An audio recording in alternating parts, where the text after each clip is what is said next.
मैंने तो सदा ही कहा आपको कि महादेव के जैसा कोई भक्त नहीं है, उनके जैसा कोई अनुरक्त नहीं है, उनके जैसा कोई विरक्त नहीं है, उनके जैसा कोई संत नहीं है, उनके जैसे बस वही हैं, उनके जैसे बस वही हैं। प्रभु के श्री चरणों का प्रेम अगर देखना हो, प्रभु के श्री चरणों पर न्यौछावर होने के सुंदर भाव का दर्शन करना हो तो महादेव में करना चाहिए। वो महादेव हैं। इस सृष्टि को अनेक बार रचकर और विध्वंस कर देने का अतुलित सामर्थ्य होते हुए भी उनके साथ सदा जुड़े हैं और मस्तक सदा झुका है। हाथ सदा जुड़े हैं, मस्तक सदा झुका है। और भाई कोई तो महादेव की भक्ति, कोई तो महादेव की भावना ऐसी है जिसका दर्शन करके भगवान कहते हैं, जहां पर कृपा न करही पुरारी सो न पाव मुनि भगति हमारी। और सभा के मध्य में प्रभु दोनों हाथ उठाकर कहते हैं, औरौ एक गुपत मत सुनहु कहु कर जोर, शंकर भजन बिना नर भगति न पावही मोर। देखो आप और मैं जो आज यहाँ आए हैं, राधा वल्लभ लाल का भजन कर रहे हैं, सेवन कर रहे हैं, या तो इस जन्म में या किसी जन्म में आपने और मैंने महादेव का प्रसाद अवश्य प्राप्त किया है, नहीं तो यहाँ तक आप आना संभव नहीं है।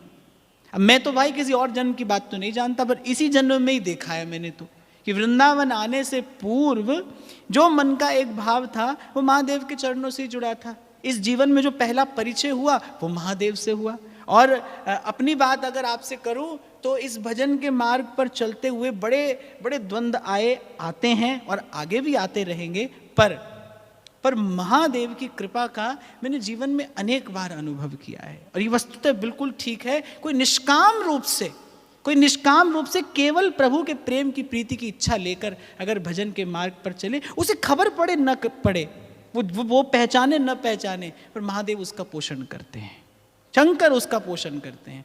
और कुछ तो है भाई कि भगवान कहते हैं कि भाई इनकी कृपा के बिना हम नहीं मिलेंगे। ये जब तक स्वीकार नहीं करेंगे, ये जब तक तुम्हारे भजन के मार्ग की बाधा नहीं हटाएंगे, आप हम तक नहीं पहुंच पाएंगे। शंकर भजन बिना नर भगति न पावई मोर। ये अपने आप में बहुत बड़ी उद्घोषणा है। गोस्वामी जी रामचरितमानस के उत्तरकांड में इसका वर्णन करते हैं कि जब भगवान ने सारी अयोध्या नगरी को संबोधित किया, तब भगवान ने कहा, औरौ एक गुपत मत, अर्थात ये एक गुप्त बात, रहस्य की बात मैं आपसे बताता हूं और बड़ी विनम्रता पूर्वक मैं आपसे कह रहा हूं, उसे सुनिए, स्वीकार करिए। शंकर भजन बिना नर भगति न पावई मोर। इनके भजन के बिना, इनकी कृपा के बिना, इनके सेवन के बिना तुम त्रिभुवन गुरु वेद बखाना, तुम त्रिभुवन गुरु वेद बखाना। और श्री भक्तमाल जी में तो टीका में तो एक और बड़ा सुंदर प्रसंग वर्णन है कि एक बार माता सती के मन में जब उन्होंने श्री राम को वन में विलाप करते देखा, हा सीता कहकर, और प्रभु वन में डोल रहे थे, और डोल क्या रहे थे, भटक रहे थे, तो माता सती के मन में संशय हुआ कि क्या ये परब्रह्म है, एक साधारण संसारी पुरुष की भांति, और अपनी पत्नी का नाम लेकर और जंगल में विलाप करते डोल रहे हैं, और आप कहते हैं ब्रह्म अनामय अज भगवंता। क्या ये वही रमापति राम है? क्या ये वही अनादि ब्रह्म है? तो माता सती के मन में संशय हुआ। अच्छा, संशय आत्मा विनश्यति, क्या ऐसा है? ऐसा होते ही आप समझिए आपका पतन आरंभ हो गया। आप अपने भाव के स्तर से नीचे आ गए। जैसे ही गुरुजनों में, संत जनों में आपके मन में ऐसी भावना है कि क्या ऐसा है, क्या ऐसा हो सकता है, बस आप समझिए कि आप अपने भावना के स्तर से नीचे आ गए। गीता में भगवान कह रहे संशय आत्मा विनश्यति। मन का, बुद्धि का सबसे बड़ा रोग क्या है? संशय है। संशय अर्थात जब प्रतीति का अभाव हो जाए। तो माता सती के मन में संशय आया कि भाई क्या ये भगवान है? तो महादेव ने कहा कि भाई ये तो अमंगल का संकेत है। प्रभु के स्वरूप में संशय हो जाए, इससे बड़ा अमंगल और क्या है? ये तो अशुभ संकेत है। तो माता सती के मन में आया कि मैं इनकी परीक्षा लेना चाहती हूँ, मैं भगवान की परीक्षा लेना चाहती हूँ।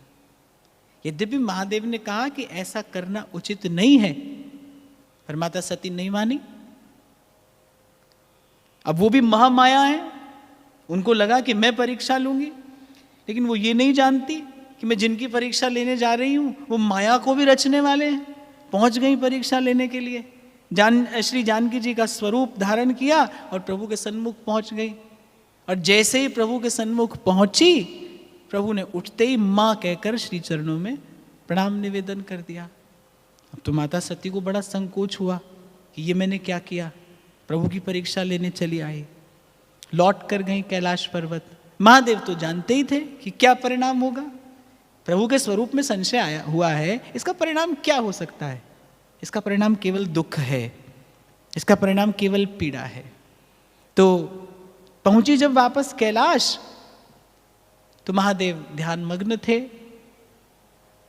और जब समाधि छूटी तो माता सती इससे पहले कुछ कहती, महादेव ने कहा कि आज के बाद, इस क्षण के बाद हम आपको इस रूप में स्वीकार नहीं कर सकते।